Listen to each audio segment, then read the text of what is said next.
skinnier than I was. Sorry. That was good. That's better than some of them I've heard go on lately. That's the one I was gonna loan you, what, Oh, a year ago? For you. Oh, okay. Oh, jeez. You ever watch Stephen Colbert? I don't care what you, Yeah, me too. Well, yeah, I know. This. Jay does too. yeah, he gets a little extreme. My word. Knowing the subject matter there, I thought maybe you'd be Huh? interested. Knowing the subject matter there, I thought maybe you'd be interested. Well, it looks this Way way. too far left for my taste. A little bit, but Yeah. the thing that, there's an intelligence there. But he kind of agrees with everything he says because he does. But, and it's not real. Well, I'd have come to this meeting a lot sooner, but I got lost 6 months ago and haven't been able to find my way there. Well, it's good to be found. Yes, it is. I'm gonna sign the Enneagram, all right? We do introductions too.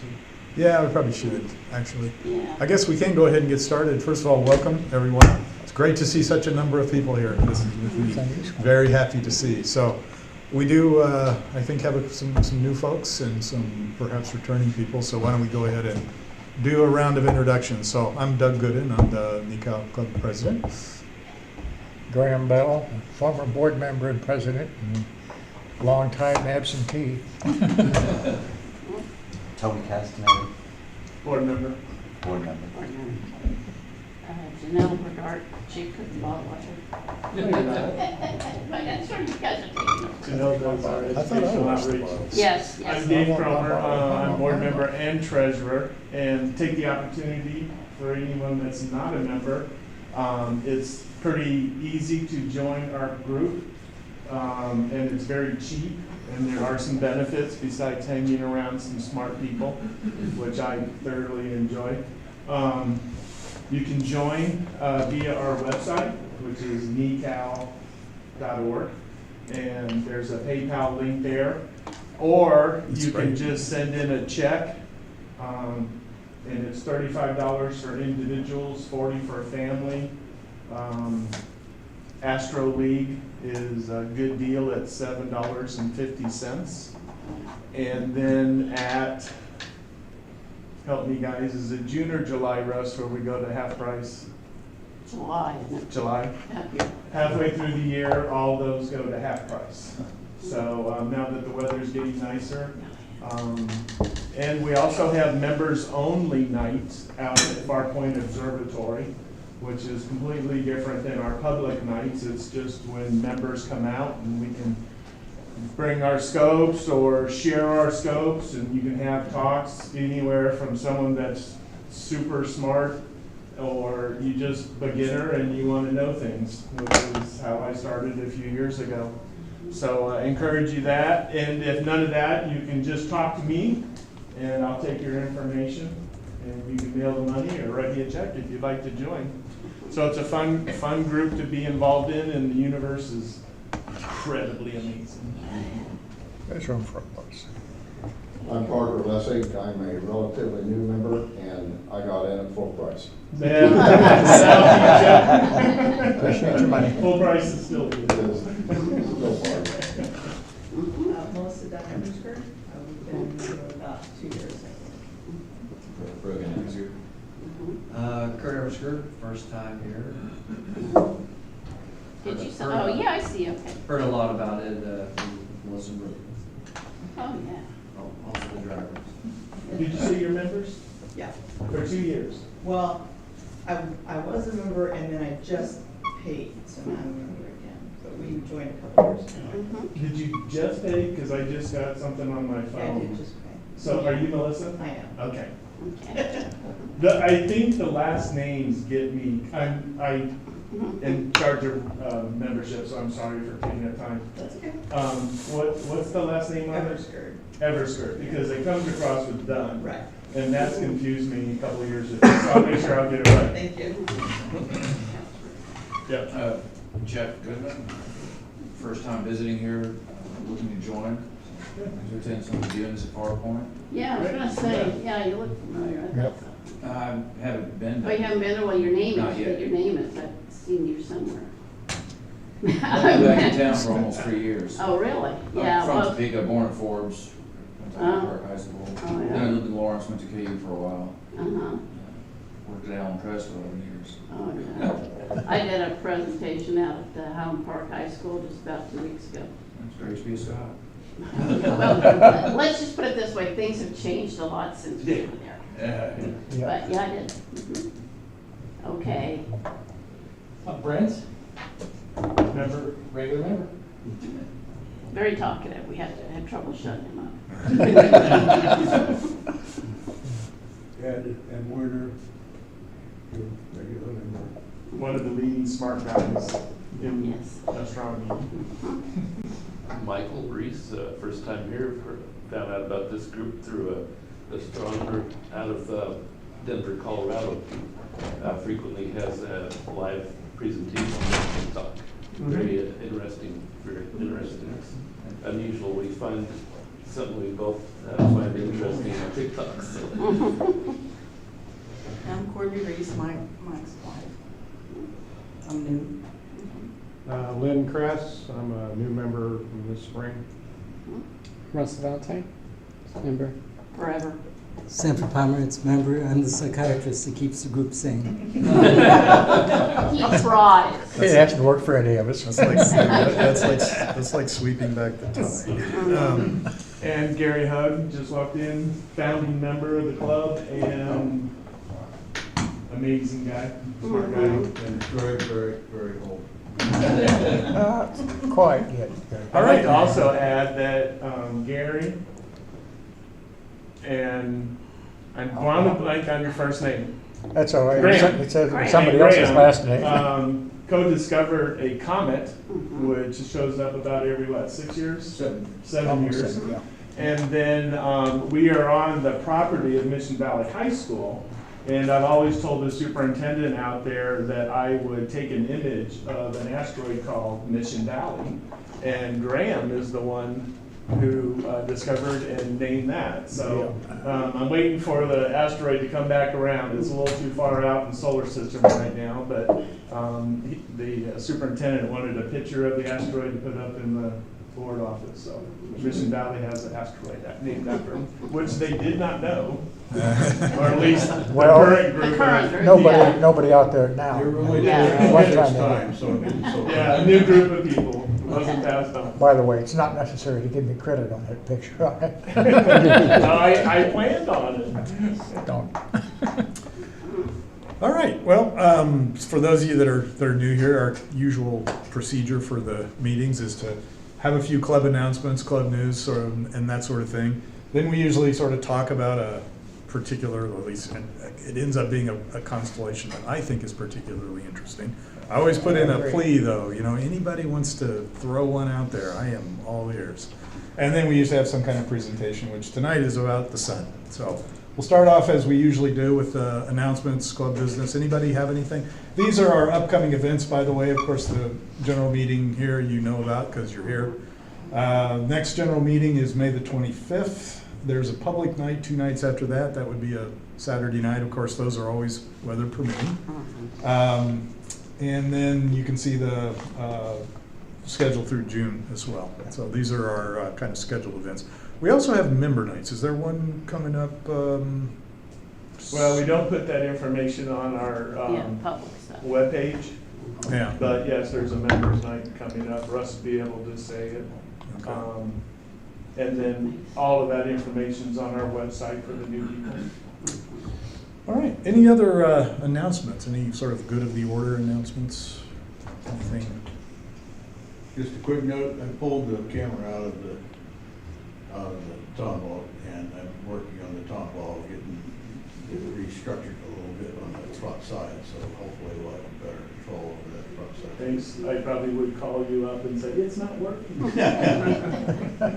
Yeah, just as a matter of history, the original mirror in Tombaugh telescope, what was it, 200 pounds or something like that? It was on loan from KU and it was used by Clyde Tombaugh when he was doing some work there. And that's why it's named the Tombaugh.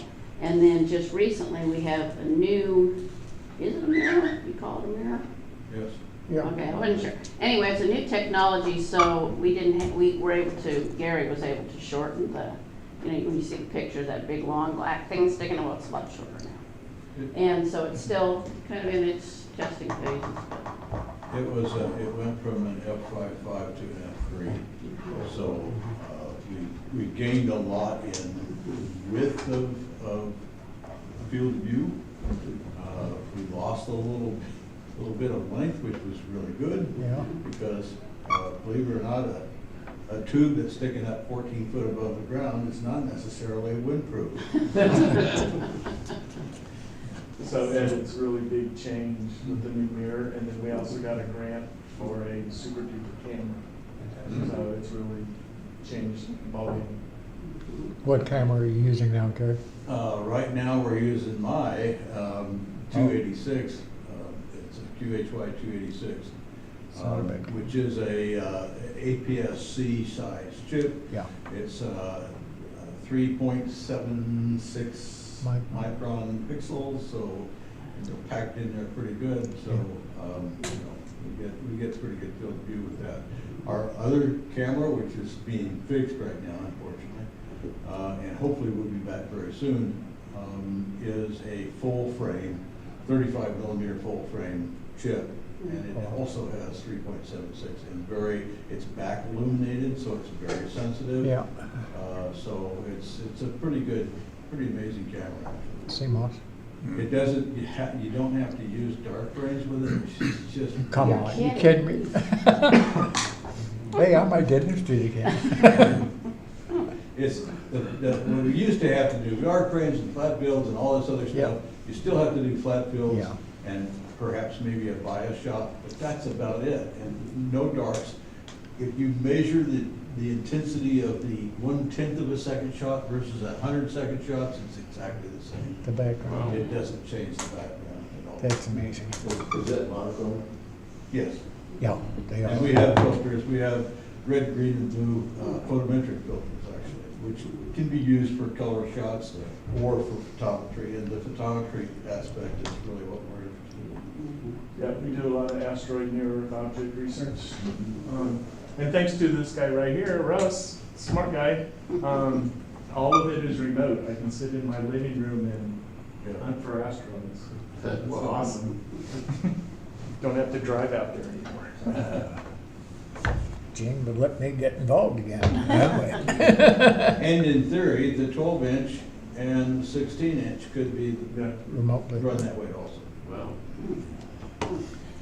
What do you need for remote software? Yeah. No machine. What? No machine. No machine? No machine. Is it a software package? It's like TeamViewer. What's that? It's something like TeamViewer. Okay. It just, yeah. So other announcements, other business. How are you fixed for speakers in the fall? Well, we can always use speakers. Okay. If anybody wants to volunteer to give a presentation, I would be. Oh, I can always talk, but I don't have any to talk about, so. It would be Well, boring if as you that. think of something, let us know. How about title, TDEs, title disruption events? Yeah, that would be good. I would. Yeah, and again, if anybody else, if any of you, the spirit moves you to want to give a presentation, I would. I'll try to put something together. Yeah, I would certainly be happy for that. I need to get involved again. Yeah. All right, well, a few things before we kind of get on with it. This has become a tradition. The asteroid size comparison of the month.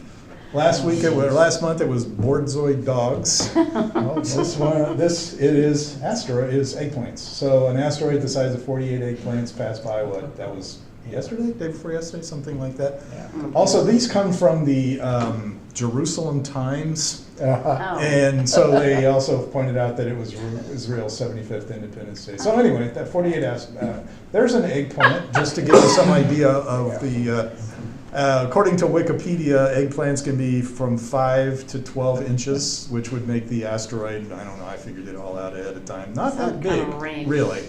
But, so that's the asteroid size comparison for this month. I'm pretty sure that next month we'll have another weird one, and because it just seems to be a steady diet of these things. Here's a couple of other things. I sort of haven't emphasized the news stuff too heavily lately, but there's a couple things that sort of caught my eye when I was doing my lunchtime, my day job. I read a lot of science papers, and at lunch I like to take a little break from that and read astronomy papers. Anyway, Science. of course, one of the reasons why this caught my mind is exoplanets are just something that's incredibly fascinating to me. I mean, it's probably my favorite thing to read and think about. And it turns out that a new method, that it's actually not a new method, but this particular group has been able to directly image exoplanets, which is not the first time it's been done, but it's still a pretty significant thing because it could really transform the ability to search for life. Yeah. One of the methods that is used for searching for life now on exoplanets is kind of an indirect one.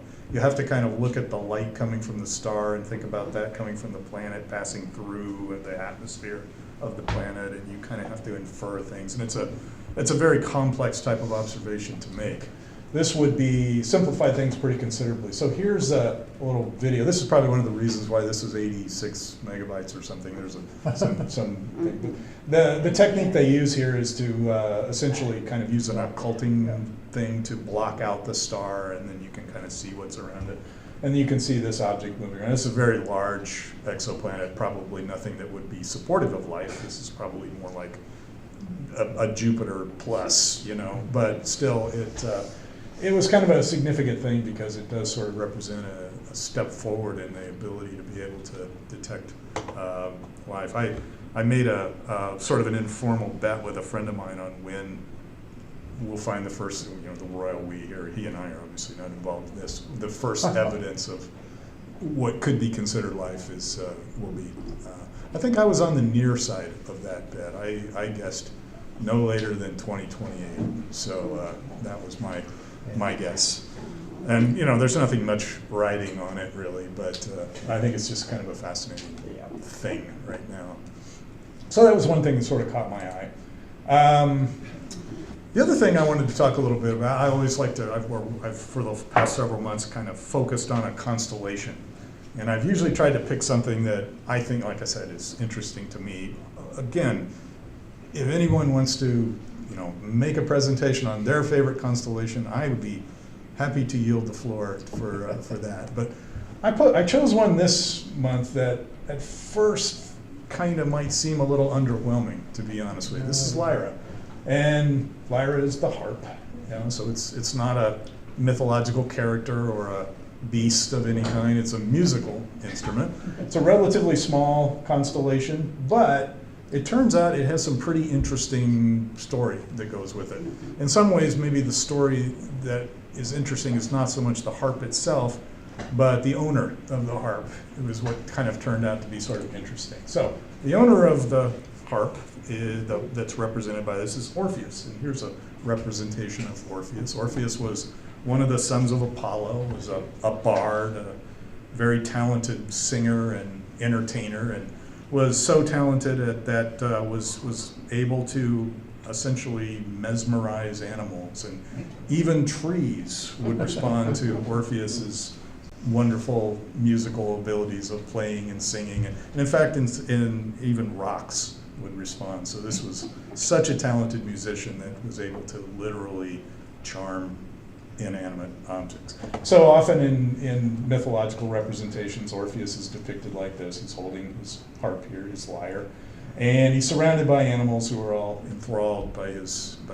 wonderful playing and singing.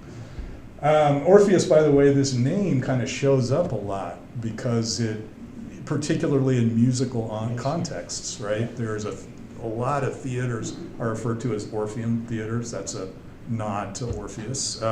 There was just this past couple months on my birthday, my wife and I went to see a chamber orchestra that was named essentially indirectly after, not a chamber orchestra, some kind of an orchestra. It was named indirectly after this particular mythological character. So shows up quite a bit. One of the things I found really interesting about it, here's a quote from Shakespeare, right?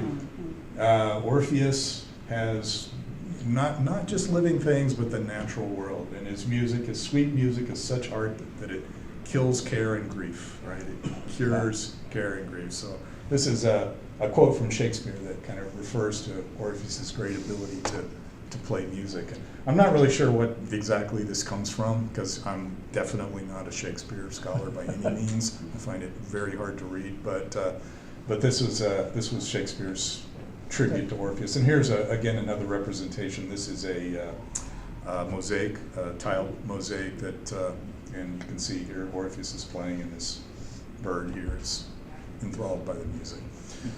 So here's what I thought was most interesting, though, about Orpheus. You know how we talk a lot about, actually there's one more thing. One of Orpheus's feats was he accompanied the Argonauts. Remember the story of Jason and the Argonauts, right? They went to search for the golden fleece. It was this group of Greek heroes and endured many perils on this voyage. And one of the perils that they endured were the sirens. The sirens were these women who sang and were very seductive and sang to the sailors, and they lured sailors to their death, right? They lured them to their death on these two rocks, Sharba and Shatia, the rock and the hard place. So anyway, the Argonauts had to pass by this. Jason, the leader of the Argonauts, didn't trust himself, so he tied himself to the mast of the boat. What Orpheus did was he played and sang, and he actually outplayed the sirens. He was so much better a musician and so much better a player that he was able to keep the rowers of the Argo, the Argonauts' boat, on task, and they were able to safely pass by the sirens. So that was another of Orpheus's great accomplishments. But the one again that I think is the most interesting is, you know how we talk about in this context the ancient gods and it often turns out they're just really, really awful, right? They are just terrible, terrible people. They're just awful, and in many instances. Well, Orpheus is kind of a counterexample to that. Orpheus was actually a pretty good guy. And in particular, he was quite, he married this beautiful woman, Eurydice, who was of surpassing beauty, but he was completely devoted to her. I mean, it's a love story that is almost, poetic in some of the things that you see about it. And he was greatly devoted to her above all others, and was a stand-up guy in his relationship with Eurydice. And so much so that Eurydice was actually killed. She was bitten on the foot by a snake while they were fleeing from some monster or other. Died, of course, went to the underworld, and normally that's that. Orpheus decided that he would go to the underworld and play and sing for Hades, the god of the underworld, and what's the Persephone is the goddess, and he was so good at it that he was allowed to bring Eurydice back from the underworld. So he was such a good musician that he could pull this off. I was talking about this with Laura, my wife, and she said it sounds like the devil went down to Georgia. He was so good that he beat the devil at the devil's own game. Anyway, so I thought that was a pretty good story. So anyway, that's some of the kind of mythology that surrounds it. Again, it's not so much the harp as it is the player of the harp, but the harp is still part of the role. As far as the constellation itself, here's a representation of it. I said it's a relatively small constellation. I think only 6 named stars in it, but as I was telling Jan earlier, there's only 6 stars, but they are 6 really interesting stars. They all kind of have a little bit of a story to them. The one that's probably the most interesting and the most obvious, of course, is Vega. Vega is Alpha Lyrae. It's, I believe, either the 5th or 6th brightest star in the northern hemisphere sky, maybe in the sky in general. It's, here's a kind of a shot from where Lyra is this time, or where Lyra is this time here. So this was looking northeast. This was on the 25th that I did. It's about 10:30, so this would have been just above the horizon at that time. You can kind of see it right there. So this is the this is Vega, Alpha Lyrae. It's the brightest star, sometimes called the zero star, not because it's worthless or has no value, but because if you look at the magnitude scale, it's a 0 magnitude, right? So, and I think that was done on purpose when the magnitude scale was kind of modified in order to make it account. You know, the original magnitude scale only went to 6 magnitude and started at 1, I think. Anyway, so Vega was the star that was kind of used to sort of calibrate where the 0 is. There are actually stars that are brighter than that, and they're negative. But Vega is the 0 star. It's a type of star that's very large and very hot. So there's a kind of a view of that. It's polar. So when you look at Vega from Earth, you're looking down on the pole of it, and we can only really know what its polar surface temperature. And by surface here, I would assume they mean the equivalent of the photosphere, right? The radiated surface of the star. 17,900 Fahrenheit. I'm not really good with the Fahrenheit scale anymore, but I think that works out to be somewhere in the order of about 9,000 Celsius, which is a scale that works a little better for me. But anyway, it's very, very hot. Its polar surface temperature is quite hot. Almost twice the sun. The other thing that makes it, it's almost twice the temperature of the sun. The other thing that makes it sort of interesting is it rotates extremely fast. It's quite a bit larger than the sun, and it makes a complete rotation in 12.5 hours. It takes the sun, about a month, about 25, 24 days or so to rotate. Different parts of the sun rotate at different speeds, right? But I think the fastest part of it still only rotates about every 24 days. And in fact, it rotates so fast it has kind of a debris disk around it. It's thrown material off that kind of forms a debris disk around it. So here's a kind of a depiction of what that might actually look like. This is a kind of a map of the area around Vega. This is in microwave wavelengths, I believe. But you can kind of see the structure of this debris disk here. And there is a dust disk, I guess would be a better word for it. And there is some evidence that there's planets actually inside, at least one and possibly 2 planets are inside Vega's dust disk. And they show up as these sort of eddies in the dust disk when this is kind of trapped. So that's one of the interesting things about Vega. I also think about, anybody ever read the book or see the movie Contact? Oh, yeah. Vega is the star that the message seems to be coming from, right? The message from whoever it was from. So anyway, I think Vega kind of made it into the popular culture a little bit on that. So this is Beta Lyrae, this is Sheliak.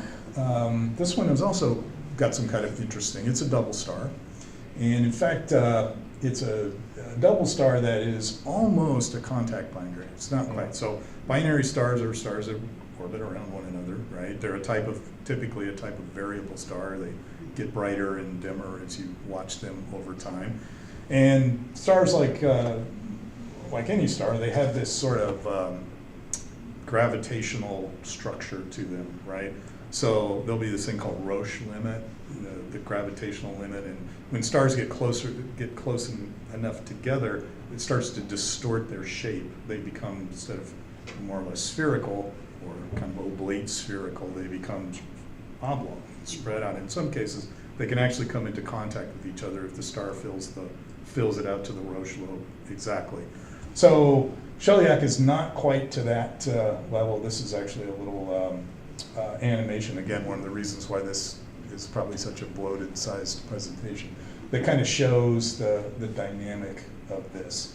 And this is also, if you were an amateur spectroscopist, one of the companies that makes spectroscopes that is the Sheliak company, and it's named after this particular thing. So this is probably close to what this system would look like if you could actually see it. It almost is in contact with one another. The Sheliak was also in Star Trek: The Next Generation. Was it? You guys remember that episode, The Sheliak? Oh, yeah. Yeah, that's. Yeah. Well, They had this contract, and they were going to take over the planet with people on it.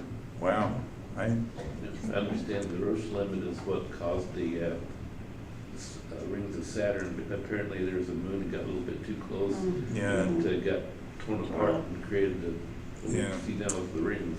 If something gets too close gravitationally, it falls within that Roche lobe, which of course would vary depending on the size of the mass of whatever it is. It actually, the difference, the shearing energy difference between the near and the far side becomes greater than the ability of the object to kind of stick together and just tears it apart. Yeah. So this is another one that I find kind of interesting. This is RR Lyrae. And what makes it kind of interesting, a few months ago we talked about distance scale. We talked about the cosmic distance scale. And one of the things that's used to establish the cosmic distance scale are what are called standard candles. And they're typically stars, variable stars, that expand and contract at a rate that is proportional to their intrinsic brightness. So the usefulness of them as a distance scale is that by measuring their rate of variation, you can tell exactly how bright they are, which then if you see one out in the cosmos somewhere, you know how bright it is, then you can tell how far away it is. So our Lyrae stars are used in much the same way that like Cepheid variables are as standard candles. They're actually a little bigger and a little brighter, so they can be used a little bit further away than can Cepheid variables, but they are used. The other thing that kind of makes them interesting is they're a really old kind of star, right? They're a type of star that actually may be primordial, essentially, in the universe, maybe like a first generation of stars. And so there tends to be a lot of them in globular clusters, which are clusters of very old stars, typically. And that's how, for example, we know approximately the size and the shape of our own galaxy, right, the Milky Way, because it's surrounded by this halo of globular clusters, and we can measure the distance to them, and that helps understand the size and gives some information about the shape as well. So these are pretty important here. This diagram here, the Hertzsprung-Russell diagram, we'll talk about this a little bit later when we talk about the sun, but it's a kind of it's sort of the Rosetta Stone for understanding stars. Just to interject something completely different. Last weekend I went to it was the last presentation of a play in Lawrence based on Henrietta Leavitt. She was the one who discovered the whole concept of why the Cepheid variables were so important. And just before intermission, she said, wait, the brightness and the whole thing about, and so people were sitting there in intermission, and I did a little class on why Cepheid variables matter. And they hadn't heard of any of that, but the fact that it was a woman, that was kind of like, And the variability of them is similar. I think the physical mechanism, I'm trying to remember the variable star class I took, but the physical mechanism is similar to Cepheid. They just physically get bigger and smaller and bigger and smaller. Like Polaris is a Cepheid variable. If you watch it over enough time, it gets visibly brighter and dimmer. Anyway, so that's the type star for the RR Lyrae type of variable is RR Lyrae, which is in the Lyra constellation. So that's a pretty important one. Here's another one that kind of shows up a lot. This is Epsilon Lyrae. This is a double-double. It's a double, two double stars that are kind of also orbiting one another. So it makes kind of an interesting sight. This is an image of it. Here's a close-up of, I believe, that pair right there. So also kind of an interesting, unusual type of star. So even though there's not that many stars in Lyrae, it's kind of, the ones that are there are really interesting groups, like a small club, but very interesting members. Not just stars in Lyra. This is one of the probably more famous and well-known objects in the entire night sky. This is the Ring Nebula, M57. This is what's called a planetary nebula, the very poorly named planetary nebula, because it has something to do with planets. But I know there's a history behind why they're called that. I'm trying to remember. They were mistaken for planets at one time. Yeah. But anyway, this is one of these are not particularly unusual objects, but this is, I think, one of the kind of more striking looking ones. If you could see the whole thing, it would be more like a bubble, right? It wouldn't just be a ring around it, but this little star right here in the middle is a remnant of it. And kind of file this away, because when we start talking about the sun here in a few minutes, probably in the dim future at some point, the sun will end up looking maybe Right. not like this, but it'll be an object of this type. So this is maybe, you know, the ultimate fate of the sun is to become a planetary nebula. So maybe some point at some unimaginable point in the future, some astronomer elsewhere will be looking back and saying, "Oh, what a beautiful sight!" That's interesting, because that was my son's favorite object, because he saw it through the telescope at Washburn. Mm-hmm. We went home and took my little Pepsi bottle telescope, and he got a better view of it than he did Right. at Washburn. Yeah, it's a beautiful thing to see. So that's one thing. And then, of course, I'm also, in addition to liking exoplanets, kind of a sucker for meteors. So, and the Lyrids are typically a pretty good show. And I think you should still be able to see them. I think the peak of them was probably Friday, maybe Thursday or Friday. But they should still be visible. So if you look off in the, I guess, the northeast, you should be able to see the radiant is kind of up slightly above Vega. So if you look out here, you should be able to see some of these. So I think they're still pretty active. I would think the best time is probably either early evening or early morning. Kind of depends on where it is, where it's coming from. Yeah. The thing is, when you're looking at the meteor showers, and we had a school group out at Far Point, and they saw a meteor, and I said, it could be kind of early, Lyra or whatever. Is that if you look at the the radiant right there, actually it's better to look away, because that's where they look like they're coming from, so the streak is going further away. Yeah. But you can kind of aim there and lean back a little bit. Yeah. Yeah, they're actually I should have wrote this down there. I looked up what their source was, and it's a comet that is thought to be a periodic comet, but it's maybe an extremely long period. So if you look it up, it's kind of paradoxically listed as a long period comet, but the designator, what is it? The C, it still carries a C designator. It doesn't have the P yet. And the reason why is because in order to get the P, it has to be observed at perihelion at least twice, right? And therefore, it was discovered, the comet was discovered, I think, sometime in the 1800s. Probably won't be back its period is probably somewhere around 450 years. So sometime in the 2300s, it'll return. And at that point, it can finally be designated as a periodic comet. So it almost certainly is one, but it just can't be indicated yet. So anyway, I don't know. I'm trying to think. It left its trash behind. It left its That's trash all you behind, carry, and it's one comet's trash is other people's treasure, because I've always just been kind of a sucker for meteors. I think they're a very interesting thing to watch. So anyway, so that's something that you can observe in Lyra. All right, so that's just a little bit about the constellation Lyra.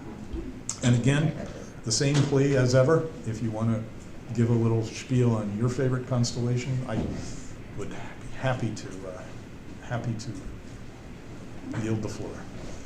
All right. Okay, so now this is one I've been kind of looking forward to doing this one, to be honest with you, because the sun is so interesting, And so presentation for tonight is going to be Journey to the Sun, and we'll take a look at the sun. And I want to talk about not just how the sun works, although that's pretty fascinating, but also kind of how important it is. I was, I think, taking a biology course once, and the instructor, the professor, said, why is the sun's, what doesn't depend on the sun? And I had to think about it for a really, really long time before I can think of any Earth system process that ultimately did not depend on the sun. And the only one I could personally come up with, I'm sure there's others, is plate tectonics, right? Plate tectonics is driven by radioactive decay of stuff in the crust. And probably that stuff was there, from the beginning. But almost every other thing that you can think about ultimately boils down, sometimes literally, to the sun. So this is, I thought, a nice quote from Galileo. The sun, with all the planets revolving around it, can still ripen a bunch of grapes as if it had nothing else to do. And it kind of summarizes in a way the importance as our object in our solar system and as an object to our life on our planet. and to us. So a little bit about, there's supposed to be something here. Oh God, I moved it, never mind. I moved it to later, the graphic that was there, you know, I like to fiddle with these things. Anyway, the sun is kind of a basic properties, right? About 109 times the radius of the Earth, about 300,000 times the mass of the Earth. Luminosity there, 3.8 times 10 to the 26th watts, to put that in some kind of context. A typical light bulb, a typical incandescent light bulb, probably radiates maybe 40 or 50 watts, right? 40 or 50 joules per second. So it's putting out quite a lot of energy. We already saw its rotation rate a little bit. It rotates a little bit faster at the equator than it does at the poles because it's not really a solid object. And this is one of the most important things about it. Its surface temperature, about 5,800 kelvins. That's one of the ways that stars are classified, is based on their surface temperature. And it turns out that if you kind of calculate how much light is produced and at what wavelengths by an object, it's about 5,800 kelvins. Mostly it puts out yellow light. And so our eyes are, marvelously adapted eyes are adapted to seeing sunlight, basically. If we lived around a star that was maybe 3,000 degrees, it would be making a lot of infrared energy, right? Its peak would be in the infrared. You'd have to have really big eyes in order to be able to collect enough energy. Our heads would be these distorted things. Eyes about the size of dinner plates in order to collect enough energy to give us the same signal. So this is a little bit. And the other thing I want to point out here, because this kind of becomes important in the story of how the sun works, is the surface of the sun is, 5,800 kelvins, roughly 6,000 kelvins. That's pretty hot, right? The interior, 15 million, and that will enter into the story here as we go along.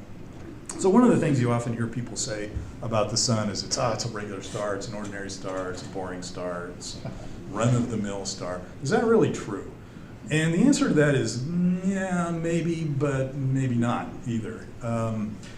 For one thing, it's really, really good for us that the sun is boring, right? We do not want to live next to an exciting star. We do not want to live next to one that's pulsating or sending out big blobs of radiation that would fry us like bacon. So it's good that the sun is kind of a rather run-of-the-mill, at least it's a well-behaved star, put it that way. But whether or not it's actually ordinary is kind of a different question. So if you look at star types, right, the kind of time-honored system of classifying these, the big hot ones are O-type stars, and then you go progressively down to colder, smaller stars. So, generations of astronomy students. Anybody know the mnemonic? Oh, be a fine girl, kiss me. Or be a fine guy, kiss me, because we don't want to be sexist, right? Anyway, so yeah, and on this scale, the sun is down here, right? It's a G-type star. And this would make it seem as if, yeah, it's little, right? It's tiny, it's small, maybe it's not all that consequential. It's certainly not one of these big hot ones down here. Of course, that also means it lives longer, right? The bigger and hotter a star is, the shorter its life. And one way to kind of think about this, and one of the kind of principal tools for understanding, if you take a class in stellar astronomy, you get used to seeing this thing a lot, is called the Hertzsprung-Russell diagram. So Hertzsprung-Russell diagram has spectral class and temperature on the horizontal axis, and then absolute magnitude or luminosity on the vertical axis. And if you begin to plot stars on these axes of temperature and brightness, most stars tend to fall along what's called the main sequence. That's this kind of wavy line right here, right? So these are the colder stars down here. These are the hotter ones, big ones up here.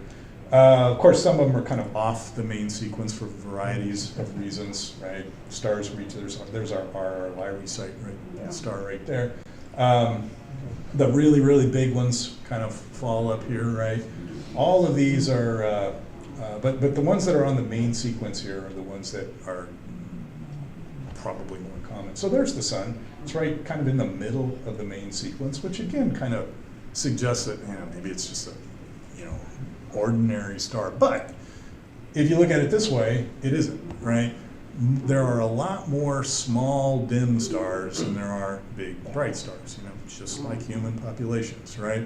So if you look at the sun, it's more massive than about 95% of all the stars, and it's more and it has more metals in it. And here I should probably say that astronomers define a metal on the periodic chart as anything heavier than helium, right? So not what we would think of as, metals in the usual sense, but the star has really relatively high metallosity, right, which kind of tells you something. It tells you it's a star that formed from the dead material of other stars. It's a second or maybe even third generation star.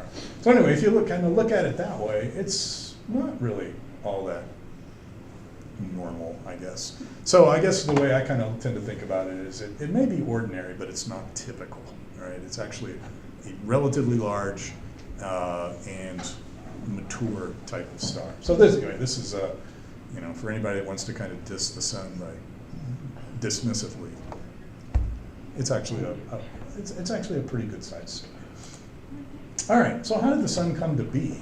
Well, again, this gets into the subject of how stars in general came to be, which I think is, at least as my understanding, is reasonably well understood, but the devil's always in the details, and the details are always kind of accumulating. But essentially stars, and the sun would be no exception, form in clouds of material. You can see some of these clouds out there, right? If you look at the belt of Orion, for example, there's this thing in there called the Orion Nebula, and that's probably the type of place in which star formation is taking place. And what happens in those, it's not, again, maybe not, at least based on the reading I did for this, not entirely, the process is not entirely understood from start to finish, but typically it's, you get a nebulosity. And in the case of a star like the sun, the nebula that it formed out of already had to be remnants of previous stars. It's probably a leftover remnant from a supernova or something like that. And that's known because there's heavy elements in it, right? The heaviest element that any normal star can make is iron. So anything that's heavier than iron has to be made by some massive explosion, right? Sun actually can't make iron. The heaviest element it can make is oxygen. Anyway, it's so in order to have these heavier elements on Earth, right? You see all these heavy elements on Earth. It had to, because the Earth was formed from the same stuff the sun was. There had to be it had to be kind of a material that had already been recycled from earlier stars. So, Carl Sagan used to say that we're all made of star stuff. Yes, correct about that. And Carl should know. But anyway, what happens is that some sort of shock wave passes through this. It starts to condense material, right? As the material condenses, of course, gravity starts to take effect. It starts to draw the material together, forms this sort of flattish disk kind of thing called an accretion disk, right? It's a disk where stuff is being kind of packed together. And then as gravity begins to operate and pull the material together, it becomes denser and denser and hotter and hotter. And eventually the core gets hot enough to begin to have nuclear processes happening, nuclear fusion. And when that happens, essentially the sun, or the star kind of turns on. But again, it's this process of kind of condensation under the force of gravity and the effects of that kind of. And there's actually quite a bit known about the composition of the protosolar disk because of meteorites, right? Pieces of this stuff keep landing on us, hopefully not directly, and we can study them. And of course now there's capability to send spacecraft out and bring this back, but a lot of what's known about these is known from collecting stuff out there. So all these things are left over. In a sense, the planets, including ours, kind of, leftovers from what the sun didn't, what did not become part of the sun. So that's kind of a rather hand-wavy explanation, but of how the sun kind of came to be. It probably looks something like this. This is actually an artist's depiction of another protosolar disk, but these are not unusual either. Anyway, one of the questions that is kind of people have wondered about is, does the sun have siblings? Right? Were there? And chances are it probably did, because when we look out at other places we know about where recent star formation took place, for example, the Pleiades, right? The seven sisters are actually, there's like 59 of them or something like that. They're a bunch of new stars, right? They're kind of recently formed, they're kind of spreading apart. Something kind of similar probably happened with the sun, but it was always sort of a question about where these might be. So this is a relatively recent finding. This kind of prosaically named star HD 162826 may well be a sibling. It has spectral characteristics very similar to the sun, so it may well be a sibling of the sun. If you want to go see it, it's kind of, there's Vega right there, right? So you can kind of get some idea of where it is. So this may have been a sibling star to the sun. It formed at the same time in the same place and spreading around out ever since. Okay, so that's a little bit about where stars come from. What's probably going to happen to the sun? What's its life going to be like? And for that, again, this is probably as much about sort of the general evolution of stars more than just the sun. But of course, the sun is a pretty good example of a star. It's also one we can get a really good look at. So a lot of what we know about stellar evolution comes from looking at the sun. But basically, it kind of goes in a rough outline, kind of like this. So there's our proto-star nebula, right? This cloud of stuff out there, and objects form inside it, stars form inside it. And what happens to them through their life depends a lot on kind of how big they are, right? Really big ones, large stars, 1.5 to maybe 5 times the size of the sun, and really big stars, about 5 times the size, they go through kind of a different path than what the sun would take. They'll become essentially kind of supergiant stars. They'll eventually become novas, probably. They'll form a nebula, and then we'll be back to the beginning here, right? Stars like the sun do become red giants, but not supergiant, and we'll kind of talk about why and how that happens here as we go along. Eventually, then, they'll probably become a planetary nebula, something like the Ring Nebula. And then a white dwarf, which, as it turns out, can do some interesting things that weren't suspected until relatively recently. And then eventually they just kind of, the remnant of them is just kind of burns out, right? So the sequence of life events for a sun-like star is somewhat different than it would be for a larger one. So that actually brings us to the, a fundamental question: why does the sun shine? Anybody familiar with They Might Be Giants? Nobody? God. For House of Your Soul. Yeah. They had a song called "Why Does the Sun Shine?" and they actually the took. sun is a math. They actually took and it's actually, this is not bad, but it's actually not technically correct either, right? The sun is a mass. It is a gigantic nuclear furnace. It does have hydrogen built into helium or converted into helium, but it's not gas. It's actually plasma, right? Plasma is basically a form of matter where all of the electrons have been stripped off and kind of exist independently of their atoms. So I actually understand that They Might Be Giants modified the lyrics of their song to be, the sun is a mass. And anyway, I don't know those words. I'm not going to sing this song, even though I know it. They're close enough, because my kids used to sing it a lot. Yeah. It was actually the lyrics of this came from like a children's book on stars, like verbatim, apparently. Anyway, but there's a seed of correctness in this, which is that the sun shines by converting hydrogen into helium. It's a pretty neat trick. We humans have been trying to figure out how to do this for quite a long period of time now. Unfortunately, the only success we've had is building hydrogen bombs, which are probably not something we necessarily want to do. This is how a hydrogen bomb. There's a place in Marseille, aren't they building the? They are. Well, the joke has always been that fusion power is a power that's always 20 years away, but apparently serious progress is being made now. This is technologically a very hard thing to do because it has to be done at extremely high temperature, right? That's what makes it hard to control it. We know how to do it in an uncontrolled way. That's what a hydrogen bomb is. But controlling that is turning out to be pretty In fact, tricky. they're talking about controlled fusion now, but practical use of it is at least 20 years away. Yeah, as always. Yeah, it may be now that it's always 10 years away, but anyway.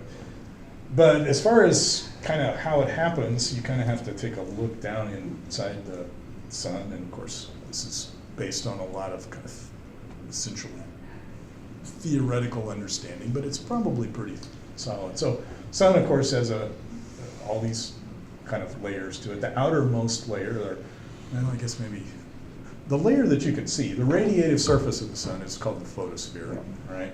There's also this chromosphere part of it, which is where you see a lot of the phenomenon on the sun's surface, like prominences and things like that. They're part of the photosphere. Sunspots, I believe, are on the photosphere, right? So they're kind of associated with that. There's these sort of blemishes. The sun's like a teenager, it's kind of blemish face. And those go by through cycles, and those cycles kind of matter. But where the action is, at least as far as the fusion process, is not up here at the top. That's kind of where the energy is radiating off into space. It's down here in the core, where temperatures are unimaginably hot, 15 million kelvins or so. And that's where, so here are some of the features that you kind of see on the surface. These are the sunspots, of course. They're sort of magnetic, kind of cold spots, basically. For a long time, there were no sunspots. We went through a period of, we've just emerged from a minimum period. Sunspots kind of go in a cycle, where there were literally none. I know a friend of mine teaches astronomy at K-State, and always likes to teach, or always liked to take his class out and show them sunspots, but couldn't for the longest time because it wasn't. Now I think we're starting to head toward a maximum again. I saw something along those lines the other day. So we're starting to see more of these sunspots. And you see these on other stars as well. There's spots as well, so it's certainly not unique to the sun. But again, the part that really is relevant to the energy production is kind of down in the interior. So you can kind of think of it, a star like the sun is divided up into these three sort of zones. There's this core zone down here, which is where most of the fusion process is taking place. There's a kind of a radiative zone where the energy is being radiated, the energy that's generated by these nuclear fusion processes is being radiated out toward the surface. It's traveling through radiative processes. And then when it gets nearer the top, there's a convective zone where the exchanges become convective. They become driven by mass overturning rather than radiative processes. So by the way, that's also why if you look at the sun, which of course you should only do, if public service announcement, you should only do through proper filters. It looks like boiling rice, maybe, something like that. And what you're seeing, all those little granules that you see there, little convection cells that are actually part of this, they're the top of this kind of convective layer. And then from there, the sun radiates out into space, and some of it gets intercepted by the Earth, and that's what makes the world go around, basically. Not literally, maybe, but figuratively. So anyway, what goes on down here in the core? And this is where a lot of very smart people have kind of worked all this stuff out.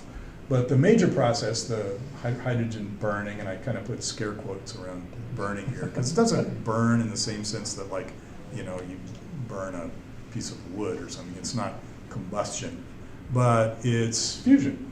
And so the major process that that occurs for hydrogen fusion is what's called the proton-proton chain, or the PP chain, it's sometimes referred to. That's often said rather snarkily. And it kind of goes something like this. So the input to the PP chain is 4 hydrogen, right? And these would be essentially protons, right? Ionized hydrogens had its electron taken away. So all it really is a proton.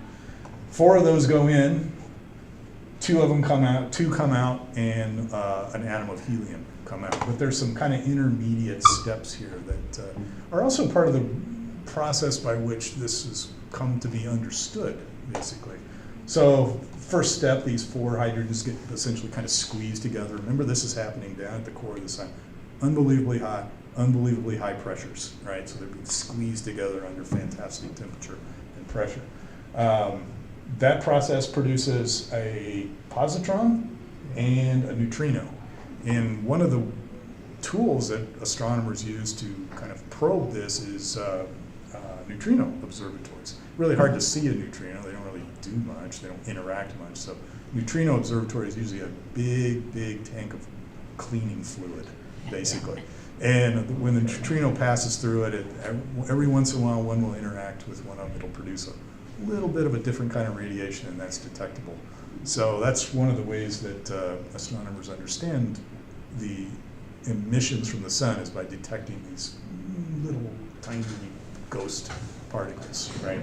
And then positron. A positron is sort of the anti-particle of an electron, I guess you could say. And those are also detectable, so there's positron observations as well. So the result of that first step in the PP cycle is a heavier hydrogen, right? This is a hydrogen that now has a neutron in it, so it's heavy hydrogen, right? And then that one interacts with another hydrogen ion. You get a gamma ray. This is where what the sun does that's kind of dangerous, right? This is why you don't want to get too close to it. It's a copious source of gamma rays. And you get a kind of a light helium out of that. And then that light helium interacts with another light helium. That's a helium with only one neutron in it. And the result of that particular introduction is a regular, I guess you could say, helium isotope, a isotope with 2 protons and 2 neutrons, and 2 of the hydrogens. And those hydrogens are now free to go back and play the game over and over again. So this is the PP process. Actually happens pretty fast from what I understand, and produces quite a lot of energy, right? All these energetic particles that come off this, particularly these gamma rays, that's the source of energy. That's the heat that the sun is generating. It's the production of those. And then that energy kind of radiates and then convects through the sun. It takes a long time for that to happen, on the order of hundreds of thousands of years, for the energy that's being generated in the core to eventually reach the photosphere and be radiated out into space. So this is what the sun does for, or a star like the sun does for quite a lot of its life cycle, right? So here's another representation of the cycle of a star like the sun, right? Our particular sun is about 4.56 billion years old, which is, you know, roughly the age of the Earth as well, since they formed at nearly the same time, basically. We know that because of rocks that got brought back from the moon and other things.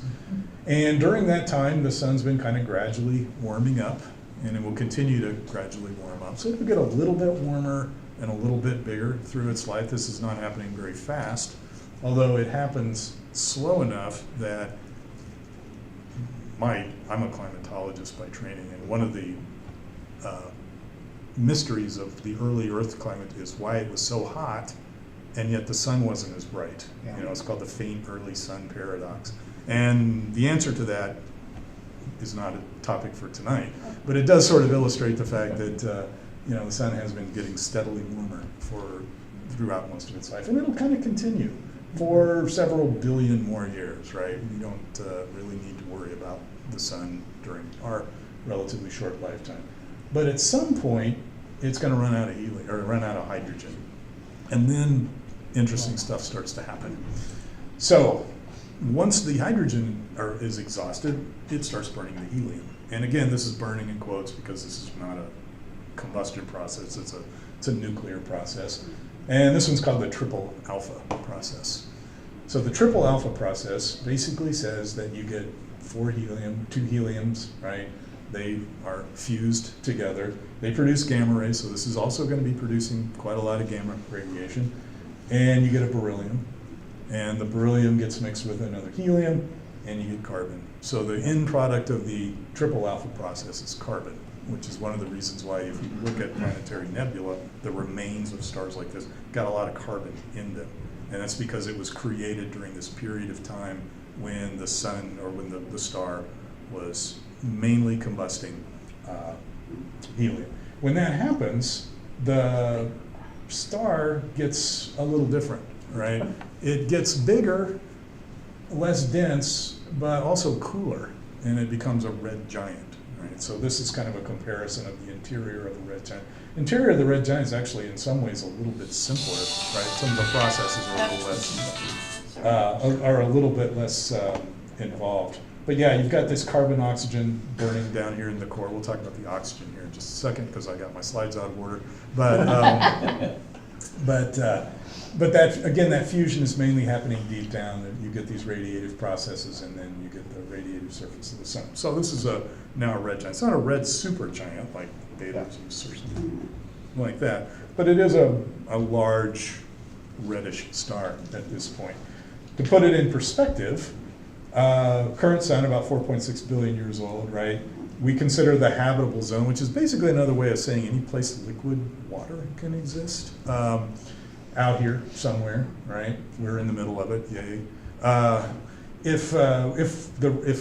When the sun becomes a red giant, it's going to get way bigger, right? It'll actually be so big that it would be out past the orbit of Mars, and the habitable sun will be out here somewhere. So maybe, just maybe, all those moons of Jupiter and Saturn might actually harbor life, although they may anyway. But anyway, so this kind of gives you some idea, though, about how big the red giant phase of the sun might actually be. I should, by the way, note one thing here. I left out the C&O cycle. This is also something that happens. It happens actually throughout the entire life of the star, but it becomes a little bit more prominent during this late phase. So this is the carbon, nitrogen, oxygen cycle. I won't walk through all this, but basically what this space says is that you start fusing together carbon and helium, and you get nitrogen, and eventually you get oxygen. So oxygen is the heaviest element that a star like the sun can make. Bigger stars can make heavier elements on up to iron. Iron is the limit because the energy cost of fusing iron is greater than the energy output from it, and that's the first element. Anything heavier than that, you get more energy from splitting it, which is why nuclear fission, right, is done on really big, heavy molecules, because the energy cost is less than the energy yield. But you get nothing from, trying to.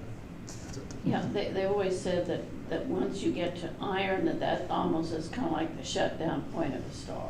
Big stars. Yeah. Big stars, right. bigger stars. Because at that point, it takes more energy to go further. There's the energy cost of fusion, the amount of energy it takes to fuse is bigger than the amount that's yielded by the fusion. You can still fuse them, but it would be a losing proposition, and nature does not like that. That's a big thermodynamic no-no. So anyway, so this is probably then what will occupy maybe the last third or so of the life cycle of the sun. And then eventually, fusion ends, right? It's not really a sudden ending, but eventually it runs out of anything that can be fused, right? Burns through all the helium, burns through all the hydrogen, burns through all these other things that can be fused together. But the process of that happening kind of tends to happen episodically, right? You get these puffs of, and then in between that you'll get sometimes what's called a helium flash. It'll start fusing helium together for a very short period of time and shoot off another layer, and then another layer, and then another layer. And those emitted layers of stuff, that's what a planetary nebula is. So it's going to kind of shed its outermost, probably shed somewhere in the order of about half of its mass, typically. And one of the characteristics of those is they tend to be very metal rich, right? They have a lot of those heavier elements in them. And that's because they are the remnant products of this. If a star is big enough, it goes down the supernova path, which again, outside of the scope of tonight, but that's how you get really heavy stuff. You get this huge explosion, right?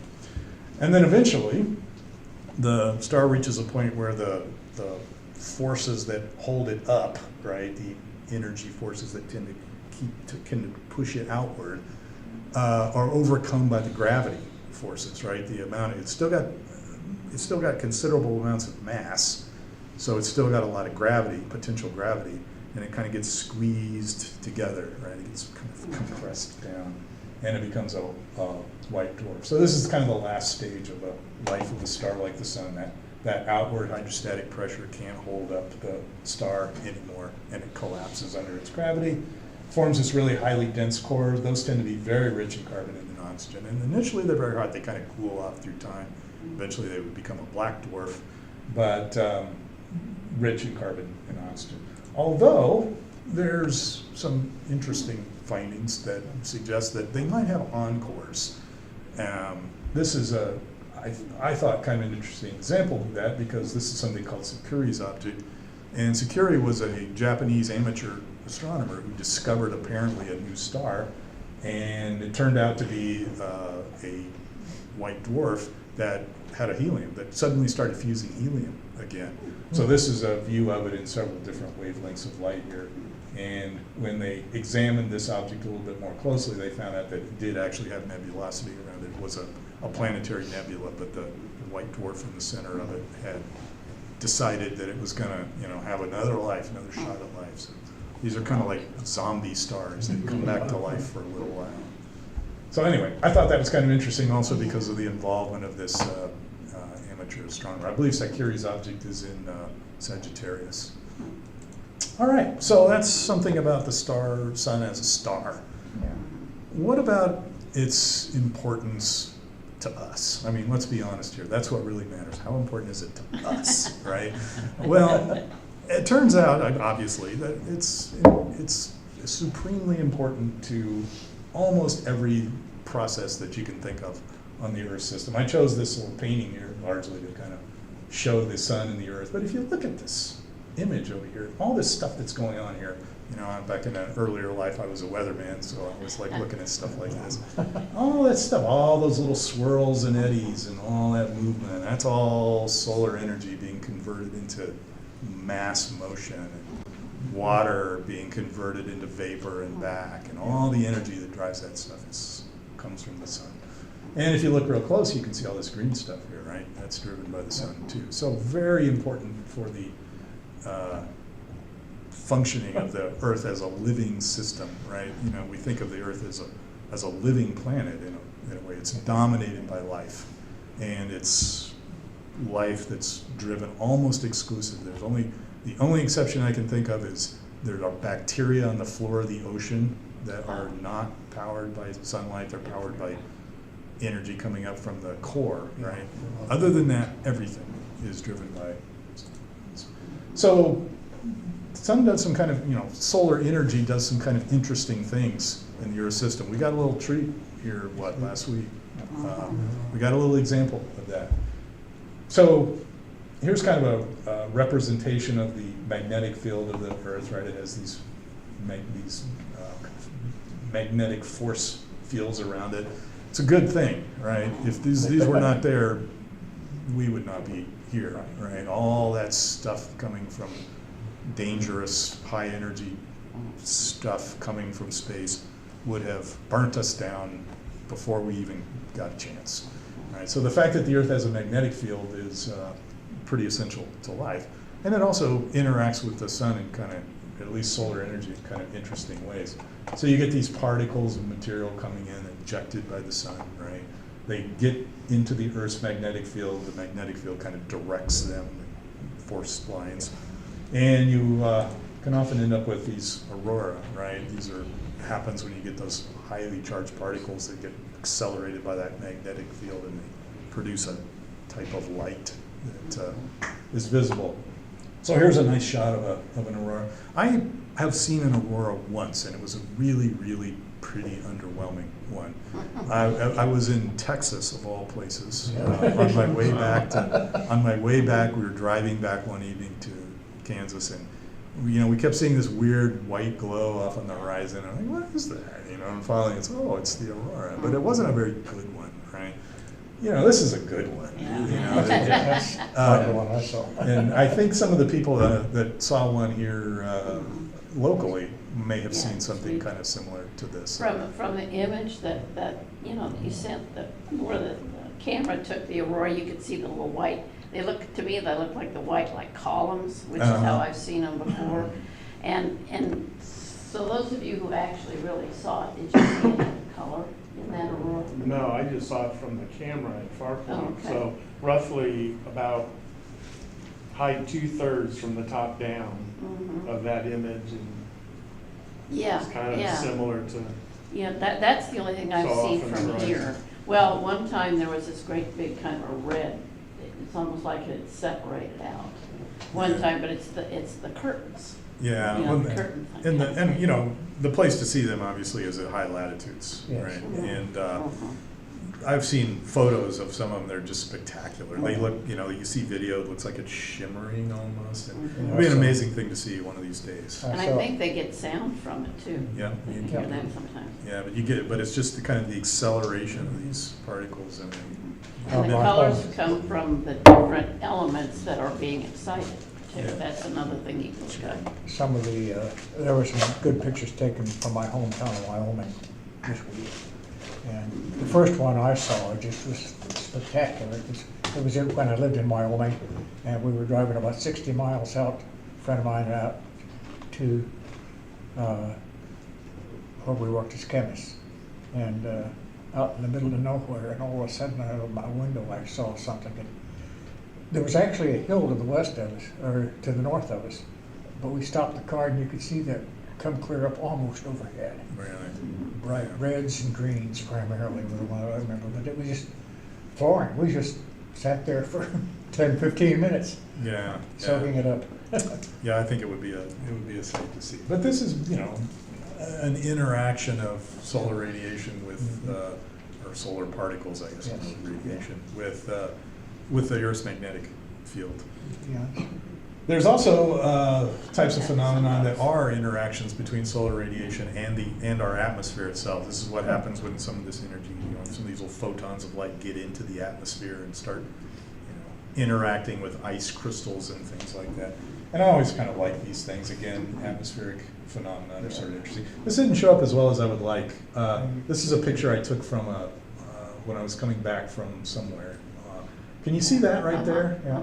That's what's called a anti-corona. They're also sometimes called glories. Yeah. And they are essentially what happens when you get light reflectance off the top of an ice cloud.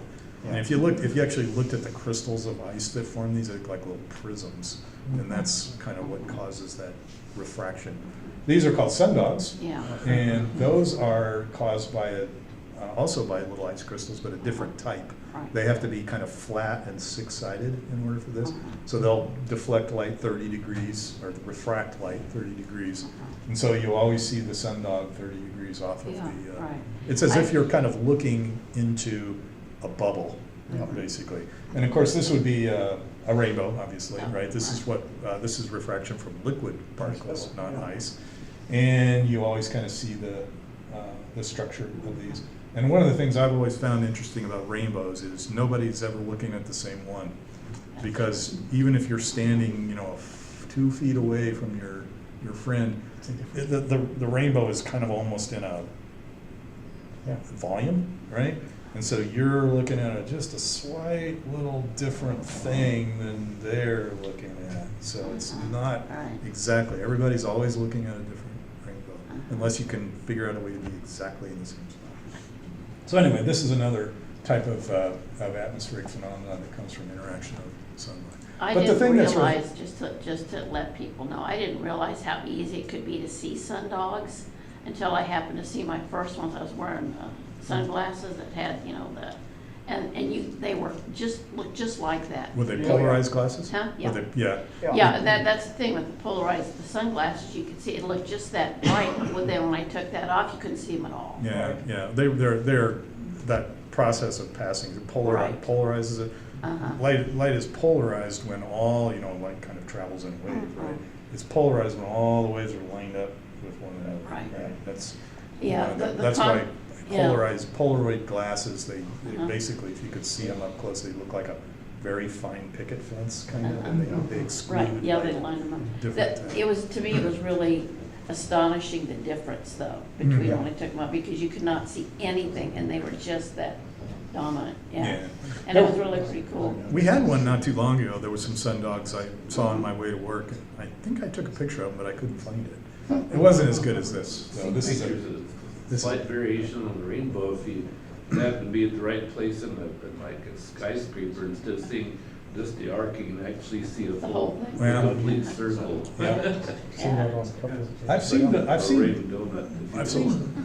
seen rainbows taken from very high locations where you see past, you know, you see more than just a semicircle is past it. I've never seen one complete circle, but I suppose it would be possible. Well, and the other thing, I saw a double not too long ago, and if you look at it, the colors are reversed. Mhm. Yeah. Yeah, They Yeah. are. yeah, you can see that here too. Yeah, yeah, that's another thing, that if you ever get to see them, it's really pretty obvious. You know, the blues bend the most because they're the shortest wavelength, right? And the reds are the longest wavelength, so they bend the least. Always goes in that order. All right, so what about the work that solar radiation does for us? This unfortunately didn't come about very well, but this is a simple diagram that shows our climate system. That's really what this is all about. And basically what it is, what drives all of this is solar radiation comes in, does stuff, gets converted into long-wave radiation, and it goes out. And then the does stuff of that is essentially what drives all the weather and all our climate is energy being exchanged through heating stuff up essentially and through converting water from liquid into vapor and back. Those are the energy processes that drive all of the atmospheric dynamics we see, and those are ultimately solar power. They're driven by exchanges of the sun. So in some ways, you know, on the first day of my climate class, this is kind of what I tell them, right? Solar radiation comes in, stuff happens, terrestrial radiation goes out, now get ready for the stuff. But this is the process that drives nearly all of this. Of course, the geometric relationship of the Earth to the sun is what determines our seasons, right? One of the first things I often ask my introductory students in a class is, you know, why is it warmer in the summer than it is in the winter? Is it because the Earth is closer to the sun? Yeah, it's not. Actually, in the northern hemisphere, it's the opposite, right? The summertime is when the Earth is furthest from the sun. Of course, the southern hemisphere would be the other way around because the seasons are asynchronous. But what really causes all the seasonal variation is the fact that if you were to look at the Earth as it orbits the sun relative to something, it would be tilted. It would be tilted relative to the plane of the ecliptic, right? That plane in which it goes around. So during the summertime, during the northern hemisphere summer, the northern hemisphere kind of leans toward the sun. It gets more direct energy. The southern hemisphere kind of leans away. It gets less. 6 months later, we get wintertime. The opposite's happening down here. If you live in Australia or Argentina or someplace in the southern hemisphere, it's summer for you, right? And then in between there, it's the autumn and the spring, and that's when the rotational axis of the Earth is almost perpendicular to the incoming solar radiation. So all of this seasonal variation through time really comes down to this variations in the geometric relationship of the Earth to the sun. And the other thing that people are always talking about, looking for life on other planets, or around other stars. We have about a 23-degree tilt. Mars is about that, but not all planets do. Yeah. And so if you're looking for life out there too, because it causes a certain stability of temperature, the fact that we've got the seasons. But of course Uranus is all over. I think it's Mercury that's just almost straight zero. And so when you talk about life around other stars, there may be planets there, but that doesn't mean that, that they're going to have some of the advantages we've got here. Yeah. So the Earth right now is about 23.45, 23.46 degrees right now. And it changes, right? It changes through time. It goes between about 21 and a half and about 26 and a half. And that probably drives some long-term climatic changes, right? There have been times in Earth history when the climate has been very different, and those often correspond, for example, during things like glacial advances and stuff. And that often corresponds with long-term variations in the Earth-Sun geometry. The other thing is that even though the sun is a pretty well-behaved star, it does have variations in the amount of radiance that it turns out. And this is often also implicated in the climate system. But when I put on my climate hat, I have to provide this little bit of information here. This is not enough to explain the climate change we're seeing right now. It's not driven by solar processes. You could make a pretty good case up until about 1980, 1985 that it was, right? That there was a pretty strong correspondence between increase in solar irradiance and increases in temperature. Since then, it's diverged pretty remarkably. Solar irradiance is going down. It's part of a long-term variation, probably. Earth temperatures are going up. But if you look at all this squiggliness in here, that kind of, I don't know if that's a technical term there, that kind of suggests that the output of the sun varies through time. So even though it doesn't vary enough to be a variable star, it's still a star that varies. And so here's a kind of a representation of that, and it's tied pretty closely to sunspot numbers. So if you look at this diagram here, this is sunspot numbers going back to about 1860 or mid-1800s. There's a lot of periodicity in that. You kind of don't have to look very hard to see that there's a pretty periodic signal there. And that period is, depending on how you measure it, either 11 or 22 years. It's 11 from a minimum to a maximum, 22 from a minimum to a minimum. And that actually turns out to be pretty closely tied to a lot of things, but one of them is drought, major drought.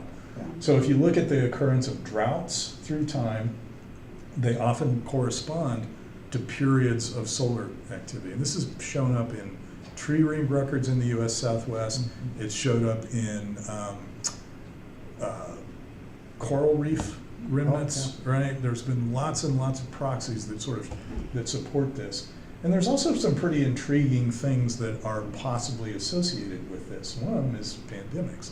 And this is not science fiction, right? There is a pretty close relationship between solar cycles and disease occurrence. And there's physical mechanisms that kind of explain this. One of the ones that I dealt with a little bit earlier in my career was instances of hantavirus, right? Hantavirus is a disease, a virus that causes a disease, and it's hosted by rodents. Right. And when you go through these periods of intense rainfall, right, that's a lot of food out there for those rodents. Their population takes off, and you get outbreaks of these. So this has been pretty closely tied to this. So it's kind of easy to look at something like this and say, oh, you know, that's a spurious correlation.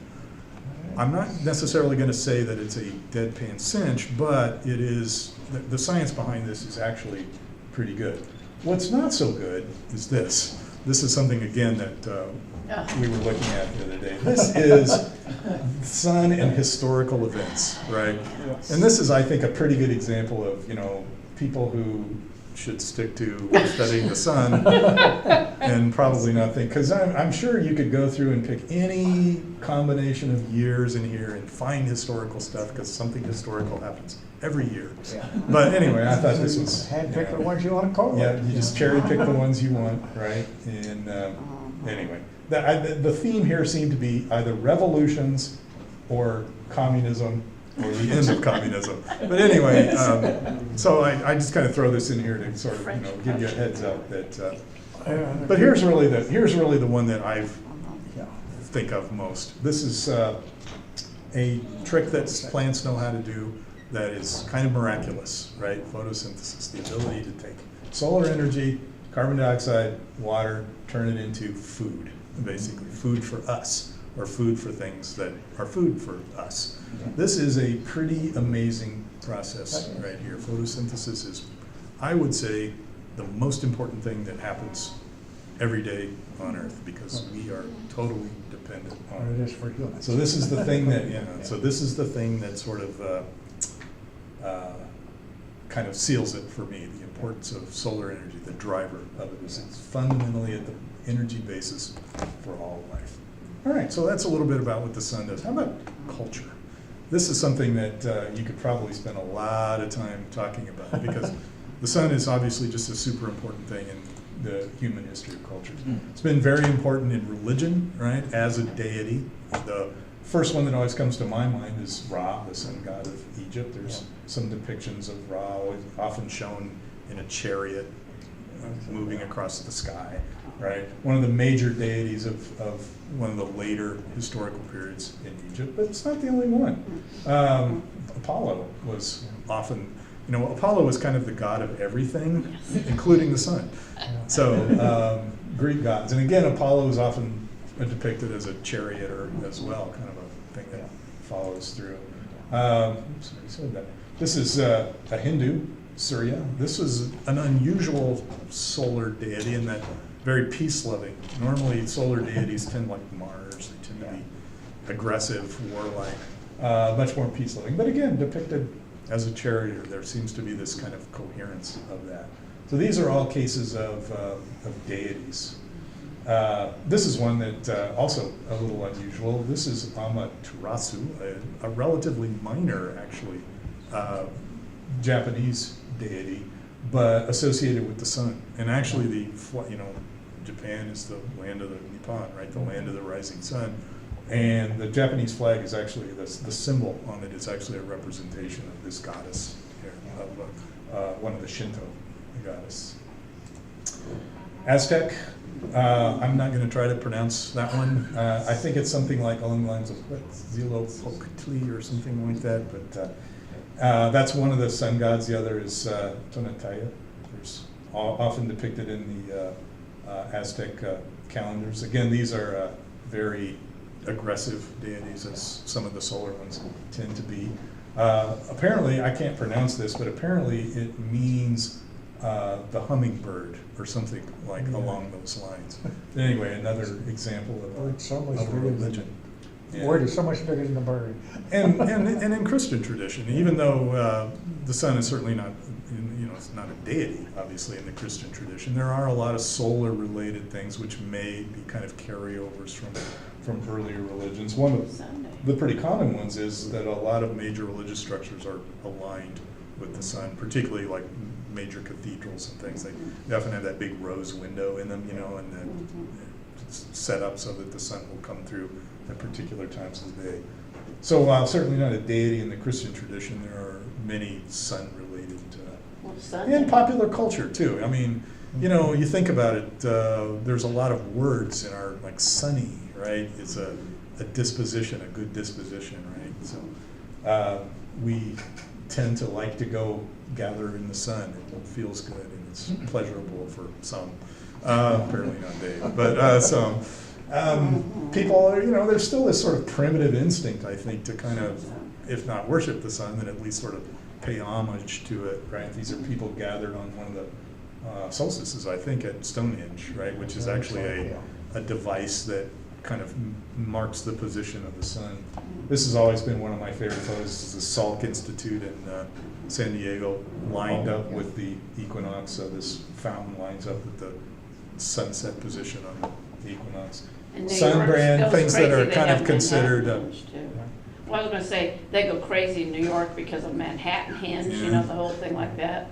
Yeah. Make a big deal out of it. So the sun is often used as an advertising symbol, right? The very first computer I ever bought when I got it was a Sun computer, right? This is Sun brand health and wellness products. This part of our country, what's it called? The Sun Belt, right? So there's a lot of references to the sun in popular culture as well, which is hardly surprising given the just superlative importance of it. So anyway, I think it's pretty hard to underestimate the importance of the sun in any number of ways, so I wanted to spend a little bit of time just kind of talking about it, and I will stop there. And we should mention too that we have a partial solar eclipse this year. That's right, yeah. On October 14th.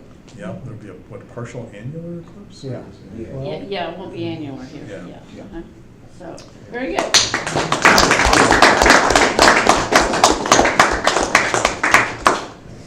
Questions? I know we're going to get kicked out of here pretty soon, but No, we're all right. any questions? Well, I've got a comment. Okay. You mentioned the Earth being warmer when the sun was cooler. Yeah. Earlier stage. That was probably just residual heat from the formation of the Earth, wouldn't it? Yeah. Probably not. No, probably what it was a biosphere reaction.